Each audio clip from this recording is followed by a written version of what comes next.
Hello everyone and welcome back to JK Alerts. We have been providing you super content for JK SSB Class 4 जिसका exam बस अब 2 ही दिन बाद है। अब कुछ नई चीज़ें बहुत बड़ी बड़ी पढ़ाने का टाइम तो नहीं बचा, बट हाँ मैंने आपको रेशो पढ़ाया था, प्रोपोर्शन नहीं पढ़ाया हुआ।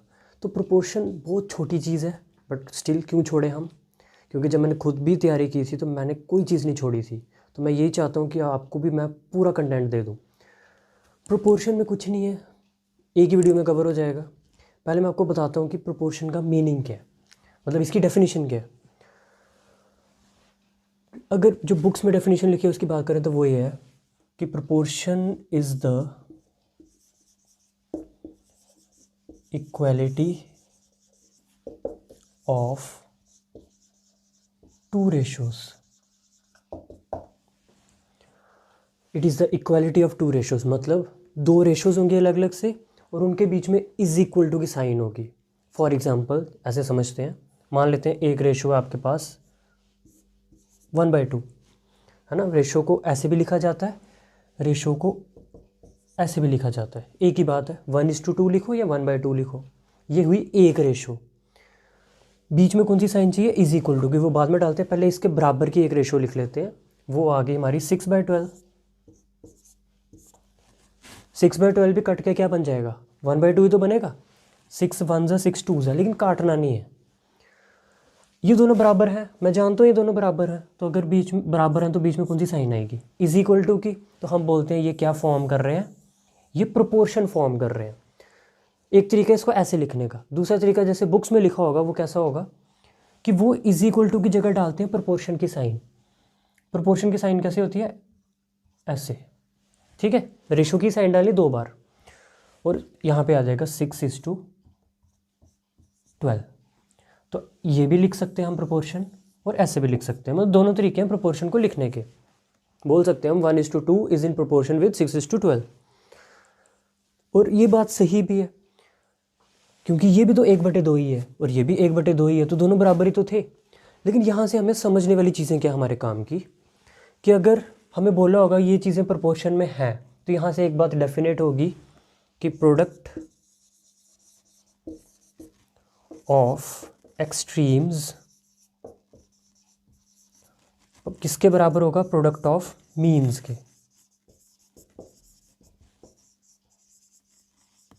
अब बात आती है कि एक्सट्रीम्स क्या होता है और मीन्स क्या होता है। टोटल कितनी टर्म्स हैं ये, 4। फर्स्ट, सेकंड, थर्ड और फोर्थ। फर्स्ट और फोर्थ वाले को बोलते हैं एक्सट्रीम्स, मतलब इस साइड से पहला वाला और उस साइड से पहला वाला, they are known as extremes. उन दोनों का प्रोडक्ट। तो एक्सट्रीम्स का क्या करना, प्रोडक्ट। प्रोडक्ट का मतलब क्या होता है, मल्टीप्लाई। इसको मल्टीप्लाई करना है इससे, 1 × 12। ये पक्का बराबर होगा प्रोडक्ट ऑफ मीन्स के। मीन्स होते हैं अंदर वाले, तो अंदर वाले कौन बचे हैं, यही दो तो बचे हैं, इनके प्रोडक्ट के बराबर होगा 2 × 6। तो खुद बताओ, 12 1 से कितना होता है, 12 1 से 12 होता है, और 6 2 से कितना होता है, 12 होता है। तो ये होंगे ही बराबर।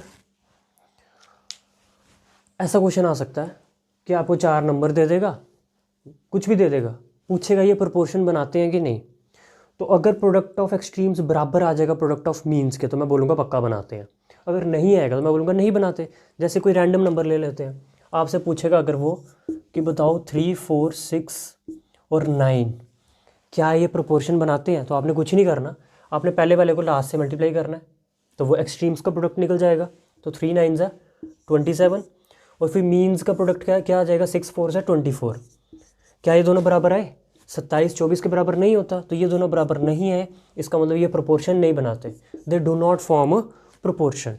ये तो बात हुई सिंपल प्रोपोर्शन की। प्रोपोर्शन में कुछ टर्म्स होंगी, वो भी डिस्कस करते हैं।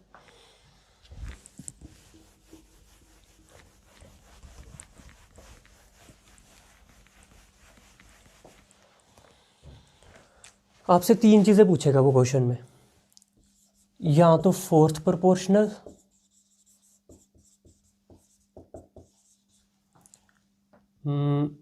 यहाँ पूछ लेगा आपसे third proportion,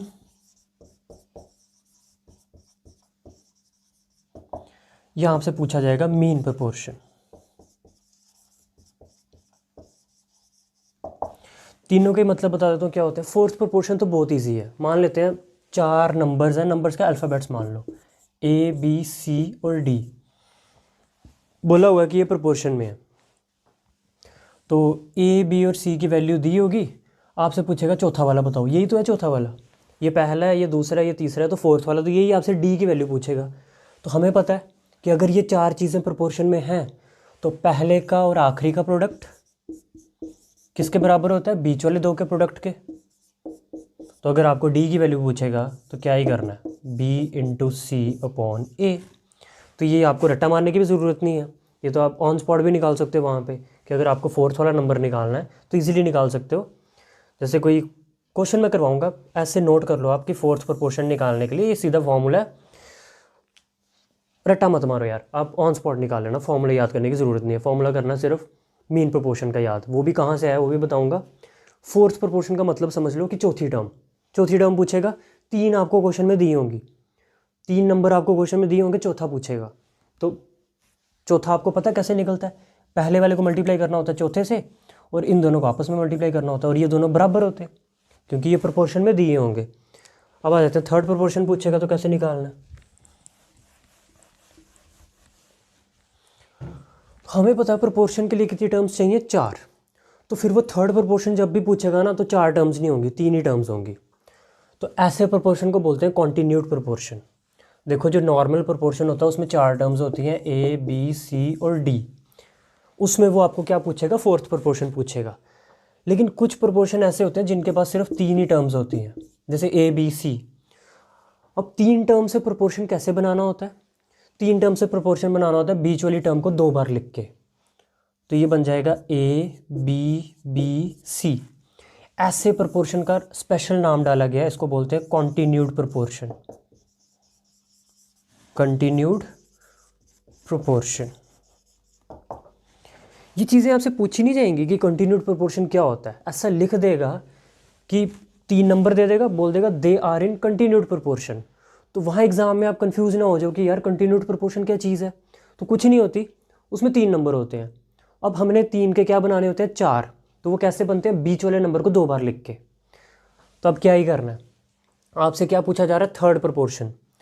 so this is first, this is second, अब ये भी सेकंड ही है, तो ये जाके पूछ रहा है आपसे, मतलब सी की वैल्यू पूछ रहा है।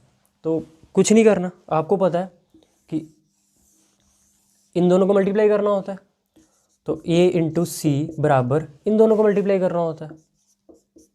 आपसे वैल्यू किसकी पूछी है, C की, तो C आ जाएगा B स्क्वायर अपॉन A। याद करने की ज़रूरत नहीं है, ऑन स्पॉट बन जाता है। बस इसकी पहचान क्या है कि आपसे थर्ड प्रोपोर्शन पूछा है, आपको नंबर क्वेश्चन में 2 ही दिए होंगे, आपको नंबर क्वेश्चन में सिर्फ 2 ही दिए होंगे, सी तो पूछा होगा। तो फिर कंफ्यूज नहीं हो जाना यार कि 2 नंबर दिए हैं, प्रोपोर्शन में तो 4 होते हैं, तो फिर मैं क्या करूं, ये जो बीच वाला नंबर होता है इसको 2 बार लिखना, बीच वाले को ही, अपनी मर्जी से नहीं आगे पीछे कर देना कुछ भी। जब मैं क्वेश्चन करवाऊंगा और क्लियर हो जाएगा। अब लास्ट चीज़ बच गई मीन प्रोपोर्शन।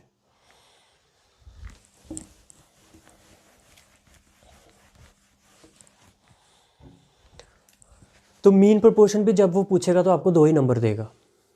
तो मीन प्रोपोर्शन भी किस केस में बनता है, इसी केस में बनता है जिसमें आपके पास 3 ही नंबर होते हैं।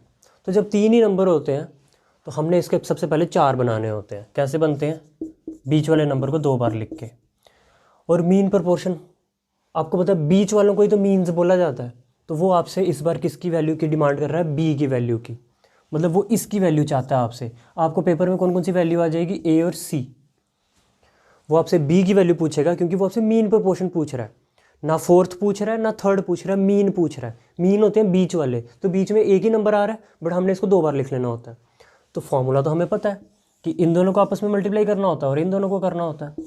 तो a into c is equal to b into b, a into c is equal to b square.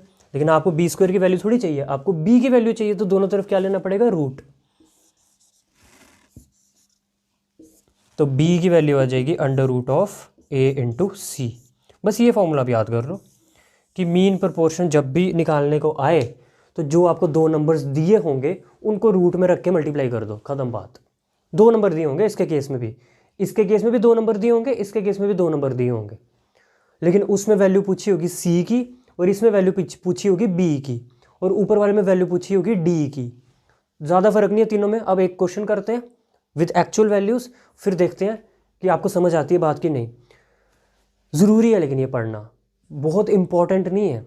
Ratio में ही इतना सब कुछ आ चुका है कि हमें प्रोपोर्शन पढ़ने की ज़रूरत नहीं है। बट एग्जामिनर के बारे में आप कुछ प्रिडिक्ट नहीं कर सकते कि वो प्रोपोर्शन को टच करेगा कि नहीं। उसको 20 क्वेश्चन बनाने हैं, मे बी प्रोपोर्शन का एक ही क्वेश्चन डाल दे। तो मैंने आपको बोला ना कि आधा नंबर भी नहीं छोड़ना है मैथ में, तो मैं 1 नंबर का रिस्क कैसे ले लूँ। करते हैं क्वेश्चन इस पर। देखो एग्ज़ाम में वैल्यू कुछ भी हो सकती है, बट क्वेश्चन पूछा इसी प्रकार से जाएगा कि फोर्थ प्रोपोर्शनल बताओ और 3 नंबर गिवन होंगे। अब आपको पता है 3 नंबर दिए हुए हैं, तो वो चौथा पूछ रहा है। तो ये प्रोपोर्शन अगर मैं बनाना चाहूँ तो कैसी शक्ल दिखेगी इस प्रोपोर्शन की। 4:9 is in proportion with 12:x। क्योंकि चौथा नंबर नहीं पता ना, तो उसको कुछ तो मानना पड़ेगा। x मान लो, क्वेश्चन मार्क मान लो, कुछ भी मान लो। जो 3 नंबर दिए होते हैं उनको इसी ऑर्डर में लिखना होता है। मतलब अपनी मर्जी नहीं करनी कि 12 को पहले कर लो, 9 को बाद में कर लो। जैसे उसने दिए वैसे मानने होते हैं। अब आप जानते हो क्या करना है। पहले वाले को किससे मल्टीप्लाई करना है, आखिरी वाले से, और इन दोनों को करना है आपस में, और वो दोनों आपस में क्या होंगे, बराबर। तो 4 × x इज इक्वल टू 9 × 12। कुछ मुश्किल है इसमें, प्रोपोर्शन में कुछ मुश्किल नहीं, बस ये ध्यान रखना है कि एक्सट्रीम्स का प्रोडक्ट बराबर मीन्स का प्रोडक्ट। 4 1 ज़ा 4 3 ज़ा, तो x की वैल्यू आ गई 9 3 ज़ा 27। तो कुछ नहीं है यार इन क्वेश्चंस में, बस मेरा बताना फ़र्ज़ था कि ऐसे क्वेश्चन भी एग्जिस्ट करते हैं रेशो प्रोपोर्शन चैप्टर में। फोर्थ प्रोपोर्शन पे हो गया, अब एक करते हैं थर्ड पे। अब आ गया थर्ड प्रोपोर्शनल पे क्वेश्चन। तो मैंने कहा था जब थर्ड प्रोपोर्शनल पूछेगा तो वैल्यू 3 नहीं दी होंगी, वैल्यू 2 ही दी होंगी।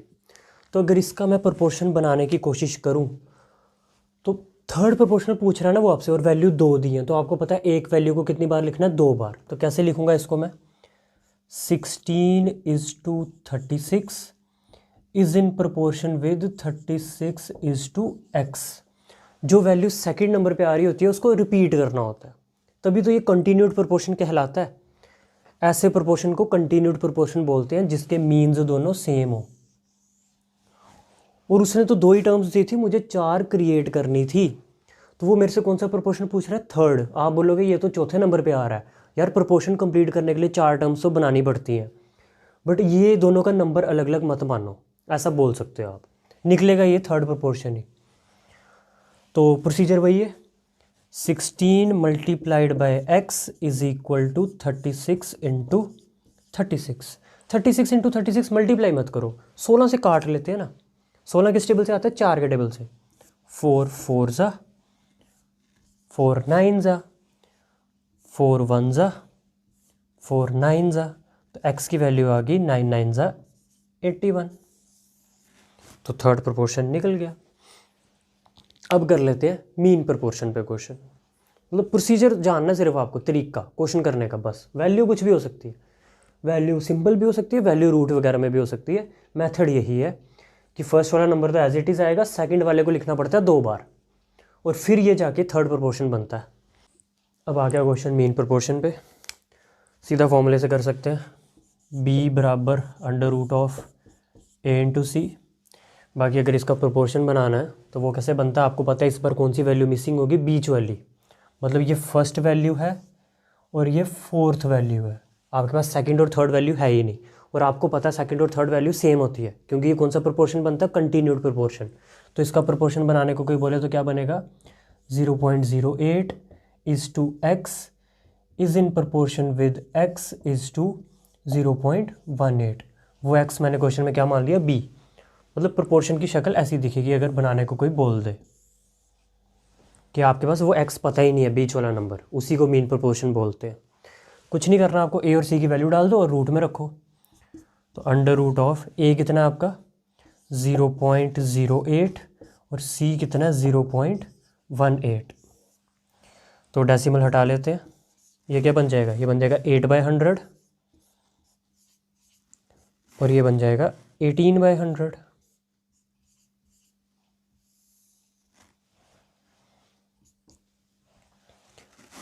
एक 100 ही है, एक 100 ही है, तो 100 और 100 रूट से बाहर आ जाएंगे, क्योंकि 100 का रूट क्या होता है 10। तो एक 10 यहाँ से बाहर आएगा, एक 10 यहाँ से बाहर आएगा, लेकिन ये 100 कहाँ पे है, डिनोमिनेटर में। तो जो 10 आएगा ना बाहर, वो नीचे आएगा, ऊपर अभी कुछ नहीं बाहर निकाला, ऊपर 1 रख लो। तो नीचे एक 10 यहाँ से आ गया और एक 10 यहाँ से आ गया। इसका मतलब ये रूट के अंदर रहे ही नहीं, तो रूट के अंदर क्या रह गया मेरे पास 18 × 8। और अगर आप 18 को 8 से मल्टीप्लाई करोगे तो आपको मिलेगा 144। 18 8 से 144 होता है। और 144 सारी दुनिया जानती है 12 का स्क्वायर है। इतने स्क्वायर तो आते ही होंगे, 20 तक तो आने चाहिए आपको। तो 12 का स्क्वायर है ये, तो 12 का स्क्वायर रूट से कट जाएगा, 12 बचेगा यहाँ पे। तो फाइनली मेरे पास क्या रह गया 12/100, क्योंकि 10 10 से क्या होता है 100, और 12/100 क्या हो गया 0.12। सो क्वेश्चन में बिल्कुल दम नहीं होता प्रोपोर्शन के, बस ये कि आपको पता होना चाहिए, दैट्स इट। हाँ, वैल्यू कैसी भी आ सकती है, टेढ़ी मेढ़ी, पॉइंट्स में आ जाएगी, रूट में आ जाएगी, एक रूट वाला करवा देता हूँ। ऐसा क्वेश्चन आप एग्ज़ाम में बिल्कुल एक्सपेक्ट कर सकते हो। मतलब अगर मेरे को प्रोपोर्शन से क्वेश्चन बनाना है तो मैं ये डालूंगा, अगर मुझे डालना पेपर, क्योंकि बच्चों को फॉर्मूला तो सभी को पता होगा कि b बराबर √a/c होता है। तो वो a और c थोड़े मुश्किल नहीं देगा आपको, या a और c सीधे दे देगा 9 और 4, कि आप इधर 9 डालो इधर 4 डालो, √36 बनेगा और 6 आंसर दे दो। इतना सिंपल थोड़ी ना पेपर करेगा वो a और c इसी प्रकार का नंबर डालेगा, या डेसिमल वाले या रूट वाले। रूट वालों के ज़्यादा चांस है, क्योंकि बच्चों को ना रूट सॉल्व करना नहीं आता। कोई बात नहीं, हम करते हैं अभी। सबसे पहले मैं थोड़ा a और c को सिंप्लीफाई कर लेता हूँ। चाहो तो डायरेक्ट भी यहाँ पे डाल सकते हो, लेकिन पहले थोड़ा a और c में मुझे कुछ कॉमन नज़र आ रहा है, करते हैं कुछ इनका। a क्या है मेरा 6 + 3√3। इन दोनों रकमों में क्या कॉमन है, इसमें और इसमें। तो आप बोलोगे यहाँ भी 3 दिख रहा है और यहाँ भी 3 दिख रहा है, क्या 6 में 3 है कि नहीं? 6 क्या होता है 3 × 2। तो जब मैं 6 में से 3 कॉमन ले लूँगा तो अंदर बचेगा 2, बिकॉज 3 2 जाए तो 6 बनेगा। और जब इससे 3 ले लिया तो पीछे क्या रह गया √3। तो मैंने a को चेंज करके क्या बना दिया ये। थोड़ा b को भी चेंज कर लेते हैं, तो हमारा b किसके बराबर है, b यहाँ ले लेते हैं। b है हमारा 8 - 4√3। मुझे दोनों में क्या कॉमन नज़र आ रहा है 4। 4 इसके पास भी है, 4 इसके पास भी है। तो जब मैं 4 कॉमन लूँगा अंदर क्या बचेगा, 4 कितने सा 8, 4 2 सा 8, और जब इससे 4 ले लिया पीछे क्या बचा √3। तो मेरा b भी थोड़ा चेंज हो गया, a भी निकल गया, b भी निकल गया। अब वैल्यू पुट कर दो।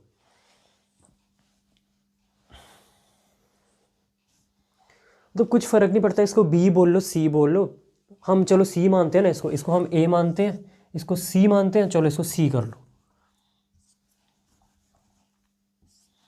मतलब नोटेशन से फ़र्क नहीं पड़ता यार। अब हमने मीन प्रोपोर्शन को b मान लिया तो कोई बात नहीं, किसी किसी बुक में ये भी लिखा होगा कि x बराबर √ab। मतलब उससे फ़र्क नहीं पड़ता यार कि मतलब आप किसको क्या नाम दे रहे हो, किसको a बोल रहे हो किसको b बोल रहे हो, वो फ़र्क नहीं पड़ता। फॉर्मूला यही है कि ये वाला नंबर निकालने को बोला होता है और ये दो दिए होते हैं, ठीक है। वो चेंज कर लेना आप, मैंने स्टार्टिंग में अगर b बोल दिया तो कोई बात नहीं, मेरा कहने का मतलब वही था कि वो c है। सो a की जगह क्या वैल्यू डालोगे, ये वाली, ऊपर वाली मत डालो अब, क्योंकि उसको मैंने चेंज कर लिया, ये बना दिया 3 × 2 + √3। और c की जगह क्या डालोगे, ये वाली वैल्यू, ऊपर वाली मत डालना क्योंकि उसको चेंज करके यही तो बनाया 4 × 2 - √3। और ये किसके अंदर है, रूट के अंदर। ये सारी चीज़ें आपस में मल्टीप्लाई हो रही हैं, तो 3 × 4 कितना होता है 12, पीछे रह गया 2 + √3, 2 - √3। आपने बचपन में एक फॉर्मूला पढ़ा होगा a + b × a - b किसके बराबर होता है a² - b²। कभी अगर अलजेब्रा पढ़ा होगा छोटी क्लास में तो ये फॉर्मूला बड़ा फेमस था। हमें 2-3 फॉर्मूले तो आते थे अलजेब्रा में छोटी क्लासेस में, तो ये वाला फॉर्मूला सभी बच्चों को आता होगा कि a + b a - b form जब बनती है तो उसका आंसर क्या होता है a² - b²। तो क्या ये a + b a - b form नहीं बन रही, ये ए है तो ये भी ए है, ये बी है तो ये भी बी है, सेम है ना। ए की वैल्यू 2 है, बी की वैल्यू √3 है, और इधर प्लस है इधर माइनस है, तो ये बन गया ए प्लस बी, ये बन गया ए माइनस बी। ये किसके बराबर होता है? ये होता है ए स्क्वायर। ए स्क्वायर यानी कि 2 का स्क्वायर, तो 2 का स्क्वायर लिख लो। ए स्क्वायर माइनस बी स्क्वायर, तो माइनस बी स्क्वायर। बी क्या है? √3, √3 का स्क्वायर।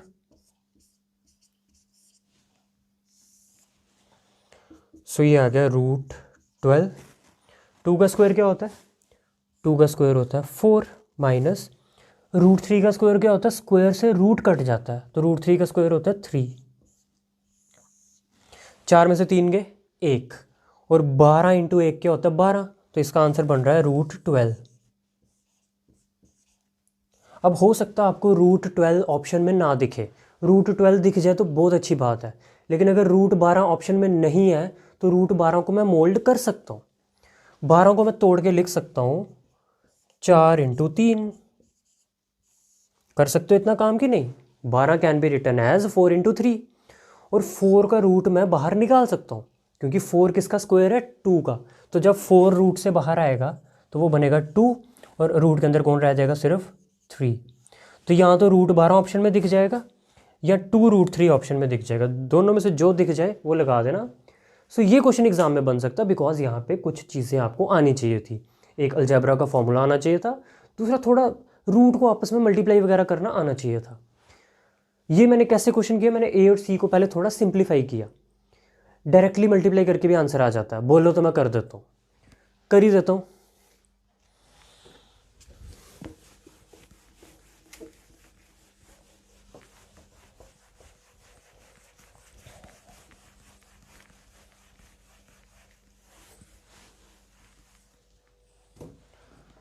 मतलब ज़रूरी नहीं था कि ए और सी को पहले मैं सिंप्लीफाई करता, मैं सीधी यहाँ पे वैल्यू डाल दूँ तब भी आंसर आ जाएगा, उससे फ़र्क नहीं पड़ने वाला। अंडर रूट ऑफ ए को एज इट इज़ डाल दो, 6 + 3√3 मल्टीप्लाई बाय 8 माइनस 4√3। अब आपको पता है पहले 6 से मल्टीप्लाई कराना है इन दोनों को, तो 6 इंटू 8 48, और 6 इंटू -4√3 बन जाएगा 6 4 ज़ा 24 माइनस 24√3। 6 का काम हो गया। अब इसको मल्टीप्लाई कराना है इससे, तो 3√3 इंटू 8, तो 3 8 ज़ा 24√3,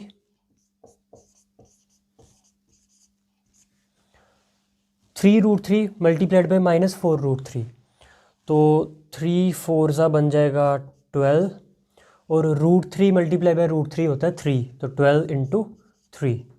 ये सारा का सारा किस में रहेगा? रूट में। ध्यान से देखो ये वाली टर्म को और ये वाली टर्म को, क्या ये दोनों टर्म सेम नहीं है?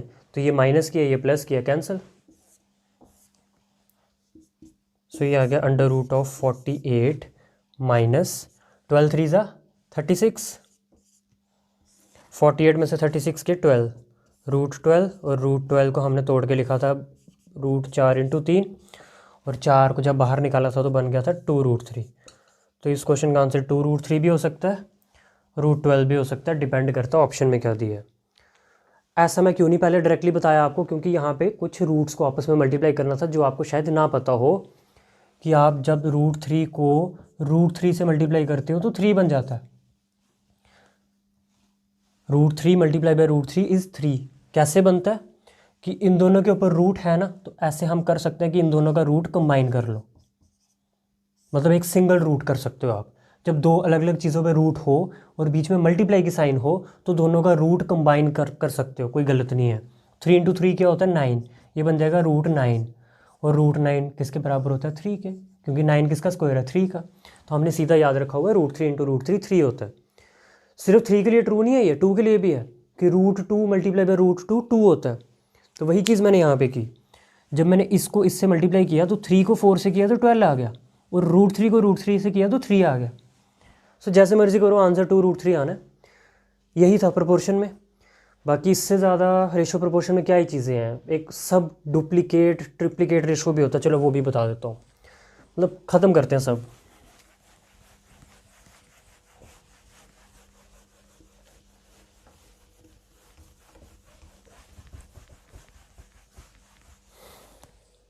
4 टर्म्स होती हैं,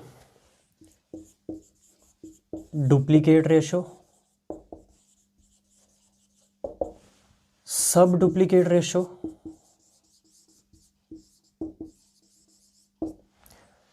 ट्रिप्लीकेट रेशो और सब triplicate ratio.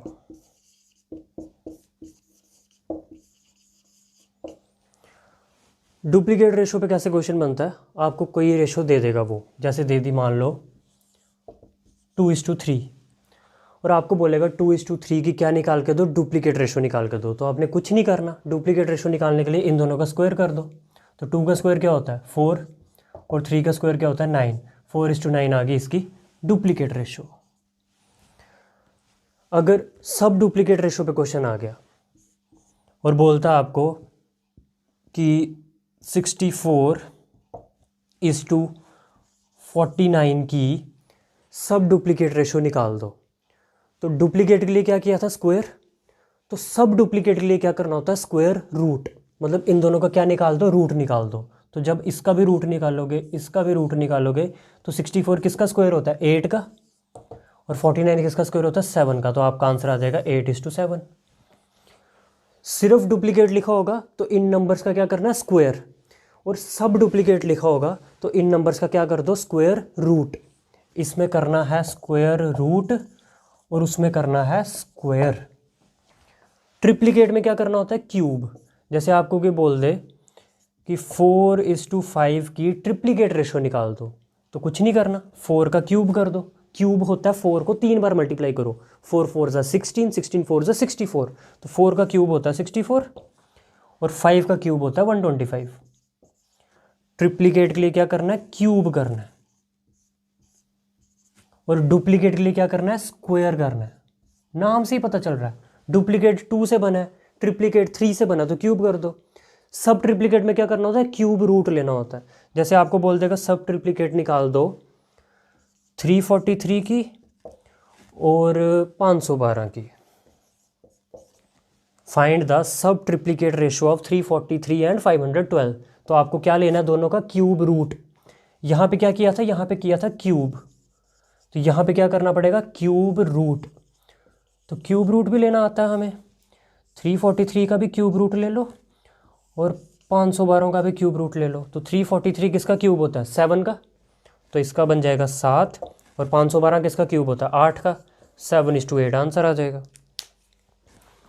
So this was all about ratio proportion. अब मैंने सब कुछ कवर कर दिया, कुछ नहीं बचा हुआ। सो नेक्स्ट वीडियो में मिलते हैं, till then it's good bye.